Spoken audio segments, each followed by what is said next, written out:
अस्सलाम वालेकुम रहमतुल्लाह। आज हम एक मेडिकल कंडीशन जिसे हाइड्रोनेफ्रोसिस कहा जाता है उसके बारे में बात करेंगे। ये गुर्दों से मुताल्लिक़ एक मर्ज़ है। इसके बारे में आम लोगों के अंदर आगाही बहुत कम है। आज की इस वीडियो में हम इसकी वजूहात, इसकी अलामात और इसकी शिद्दत को मद्देनज़र रखते हुए इसकी ग्रेडिंग और इसके अलावा अवेलेबल ट्रीटमेंट के बारे में जानेंगे। मैं हूं डॉक्टर मुज़म्मिल करीम ताहिर और मैं आपको अपने चैनल में खुशामदीद कहता हूं। हाइड्रोनेफ्रोसिस गुर्दों की ऐसी हालत को कहा जाता है जब गुर्दों से यूरिन या पेशाब का अखराज मुकम्मल तौर पर नहीं हो पाता, यानी गुर्दों के दरमियानी हिस्सा में यूरिन जमा या रुका हुआ रह जाता है, जिसे आम जबान में गुर्दों का सूजना भी कहा जाता है। ये उम्र के किसी भी हिस्से में मर्द और खवातीन दोनों को मुतासर कर सकती है, यहाँ तक कि माँ के पेट में मौजूद बच्चा भी, जिसे एंटीनेटल हाइड्रोनेफ्रोसिस कहा जाता है। तो चले चलते हैं इसकी हाइड्रोनेफ्रोसिस की वजूहात को जानने की कोशिश करते हैं कि किन वजूहात की बिना पर हाइड्रोनेफ्रोसिस जो है वो पैदा होती है। तो हाइड्रोनेफ्रोसिस की जो सबसे कॉमन वजह है वो है गुर्दों की पथरियां। जब ये पथरियां गुर्दे ही में पेशाब के रास्ते में रुकावट बन जाए या इसके अलावा गुर्दे और मसाने को मिलाने वाली नाली जिसे यूरेटर कहा जाता है उसके अंदर फंस जाए, तो इसके नतीजे में जो यूरिन है, पेशाब है, वो मुकम्मल तौर पर खारिज नहीं हो पाता, तो ये हाइड्रोनेफ्रोसिस की वजह बन सकती है। और वो नाली जो गुर्दे से मसाने तक पेशाब को लेकर जाती है, अगर उसके अंदर भी रुकावट होने की वजह से यूरिन रुका हुआ रह जाए तो उसे हाइड्रोयूरेटर कहा जाता है। और अगर गुर्दा और यूरेटर दोनों के अंदर हाइड्रोनेफ्रोसिस यानी यूरिन रुका हुआ रह जाए तो उसे हाइड्रोयूरेट्रोनेफ्रोसिस या यूरेट्रोहाइड्रोनेफ्रोसिस कहा जाता है। और इसकी जो दूसरी कॉमन वजह है ये मर्दों से मुंसलिक है, यानी प्रोस्टेट का बढ़ जाना, जिसे आम जबान में गदूदों का बढ़ जाना भी कहा जाता है, क्योंकि प्रोस्टेट के बढ़ जाने की वजह से पेशाब के रास्ते में रुकावट का आ जाना हाइड्रोनेफ्रोसिस की वजह बनता है। और इनके अलावा यूरिथ्रल स्ट्रक्चर का होना, यानी यूरेथ्रा या पेशाब की नाली का तंग हो जाना, वो नाली जो मसाने से बाहर पेशाब को लेकर जाती है उसका तंग हो जाना या जख्मी हो जाना भी हाइड्रोनेफ्रोसिस की वजह बन सकता है। और ये वजह खवातीन और मर्द दोनों के अंदर पाई जाती है। और इसके अलावा एक और कंडीशन जिसे न्यूरोजेनिक ब्लैडर कहा जाता है, ये कंडीशन भी हाइड्रोनेफ्रोसिस की वजह बनती है। इसके अलावा मुख्तलिफ अक़साम के कैंसर, ख़ुसूसन यूरिनरी ट्रैक्ट के कैंसर, मसलन मसाने, गुर्दे, प्रोस्टेट या खवातीन के अंदर यूट्रस का कैंसर वगैरह भी हाइड्रोनेफ्रोसिस की वजह बन सकता है।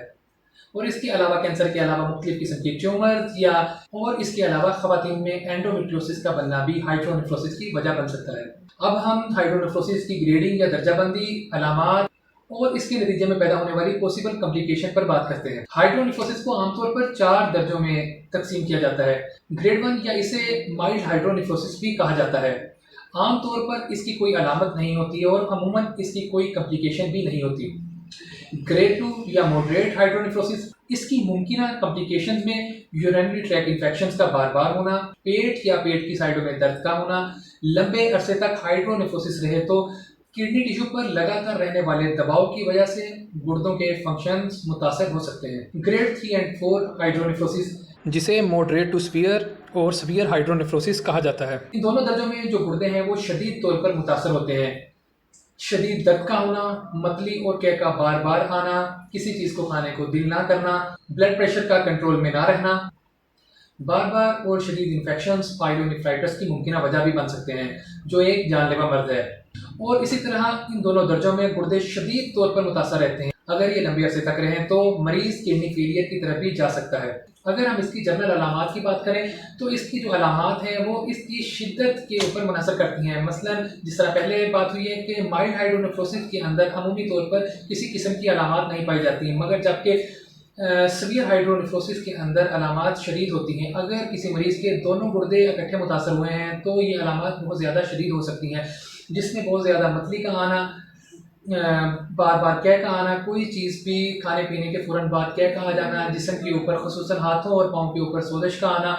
अगर इनके इस वक्त टेस्ट करवाए जाएँ RFT तो ये शदीद तौर पर मुतासर हो सकते हैं, जिसके अंदर यूरिया और क्रिएटिनिन दोनों बढ़े हुए पाए जाते हैं।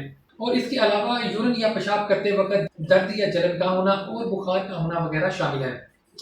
यहाँ पर यह बात भी याद रखें कि जो माइल्ड या मॉडरेट हाइड्रोनेफ्रोसिस के मरीज हैं वो सीवियर या मैसिव हाइड्रोनेफ्रोसिस की तरफ जा सकते हैं। और अगर किसी मरीज के दोनों गुर्दे मुतासर हैं तो वो फौरी तौर पर किसी यूरोलॉजिस्ट से कंसल्ट करें, क्योंकि ये एक जानलेवा मसला हो सकता है। जो मरीज माइल्ड या मॉडरेट हाइड्रोनेफ्रोसिस से मुतासर हैं तो उनको चाहिए कि वक्तन फ़वक्तन यूरिन कंप्लीट एग्जामिनेशन, RFT यानी रीनल फंक्शन टेस्ट और इसके अलावा अल्ट्रासाउंड करवा के देखते रहें ताकि उनको मर्द की शिद्दत का पता चलता रहे और किसी मुस्तैद डॉक्टर से राब्ते में रहें। अगर हम इसके इलाज की बात करें तो इसका इलाज मुमकिन है, मगर घर पर इसका इलाज करने से और मुख्तलिफ टोटकों से मुकम्मल परहेज करें। हाइड्रोनेफ्रोसिस के इलाज का तयन इसकी बुनियादी वजह, हाइड्रोनेफ्रोसिस की शिद्दत और मरीज की मजमूई सेहत को मद्देनजर रखते हुए किया जाता है। हाइड्रोनेफ्रोसिस के इलाज का बुनियादी मकसद रकावट को दूर करना और पेशाब के मामूल को बहाल करना, गुर्दे के काम को महफूज रखना और पॉसिबल कम्प्लिकेशन से बचाना है। मसलन अगर हाइड्रोनेफ्रोसिस किसी अंडरलाइंग कंडीशन की वजह से है, जैसा कि गुर्दे या मसाने की पथरी,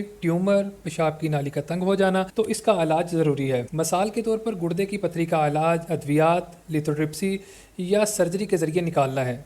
इसी तरह पेशाब की नाली की तंगी को फैलाया जा सकता है या सर्जरी से दुरुस्त किया जा सकता है। बाज़ सूरतों में मसलन प्रोस्टेट के बढ़ जाने की सूरत में पेशाब की आर्जी नाली को भी डाला जा सकता है ताकि गुर्दे को मुमकिन नुकसान से बचाया जा सके। और इसी तरह एक और फ्लेक्सिबल नाली जिसे डिजेस्टेंट भी कहा जाता है, इसे गुर्दे और मसाने की दरमियानी नाली जिसे यूरेटर में कहा जाता है, इस नाली में रुकावट की सूरत में डाला जाता है ताकि यूरिन के बहाव में रुकावट ना हो और गुर्दे मुतासर ना हो, ताकि पैदा होने वाली मुमकिन पेचीदगियों से बचा जा सके। उम्मीद है कि आज की आपको ये वीडियो पसंद आई होगी और आपके लिए इसके अंदर कुछ इन्फॉर्मेशन इंशाल्लाह ज़रूर होगी। तो अगर ये आपको वीडियो पसंद आई हो तो इसे अपने दोस्त, अहबाब, रिश्तेदारों के साथ ज़रूर शेयर कीजिएगा और इस वीडियो को लाइक ज़रूर कीजिएगा। नेक्स्ट वीडियो तक के लिए इजाज़त दीजिए। अल्लाह ने के बाद अस्सलाम वालेकुम वरहमतुल्लाह।